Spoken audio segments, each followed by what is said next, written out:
Well, who the heck are you two then? I'm Phil Eccleston. Hello, I'm Phil. training for local ministry here at Stoke Minster. Brilliant, mate. And who are you? I'm Anne Chadwick. I'm just a Common Garden member of the congregation. Wonderful. Is the church still relevant to 21st century Stoke? What do you reckon? What would you say to that? Very much so. Yeah? Yes, definitely. How do you reckon we could be more relevant? I think we need to bring more people in, and we need to go out of the church more, because people don't live in the church anymore like they used to, and we need to go out and find where they are. What about the Bible? I mean, we've just had a great time. I've loved just reading the scriptures, you know, and hearing them read and everything. Do you think the Bible's relevant to 21st century Britain? Definitely. What about your mates, though? Would they kind of listen in?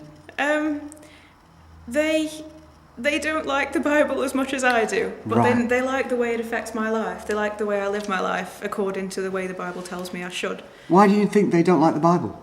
Because they think it's boring and they've only associated it with what they heard when they were little and they haven't tried it for themselves. How about you, mate? Your folks that you work with, do they think that the Bible's relevant to them at all in any way? I tend to use the Street Bible and baptisms, so it's more up-to-date version of the Bible. And it goes down really well. At the workplace, no, I wouldn't say. People are aware of the Bible, but they don't use it. And what do you two reckon is the biggest problem with broken Britain, if Britain is broken? What do you think our biggest problem is? I don't think Britain is broken. I think that's a very depressing way of looking at things. This evening at evening prayer, I prayed to give thanks for the goodness that God's given humanity, and he's given us such love in our hearts, whether we're Christians or not. And that's apparent everywhere. Most of the best people I know are atheists or agnostics. And so everyone's got love in them, and they've all got God in them waiting to come out. Do you think it's important to have a faith in the Lord Jesus Christ?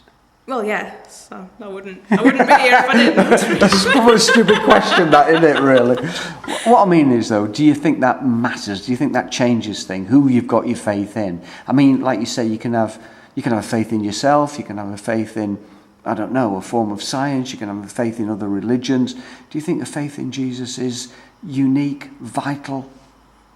It is for me. I tend not to tell other people what they ought and ought not to think, but I can just tell them that for me, to me in my life, Jesus has made a massive difference to me. He's changed me from the inside. And that's amazing. Final question then, guys. Do you think preaching's dead? Do you think that preaching just offends people, puts them off, judges them? Or do you think it's something that we should be involved in?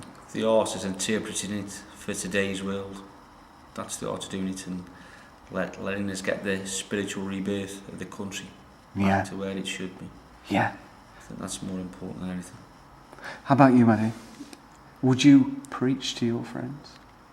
I have tried in the past, but I think unless you've got the gift of preaching, then it just comes across as you're trying to tell people what to do, and it just pushes them away. So for me, the way I preach, if I do, is to try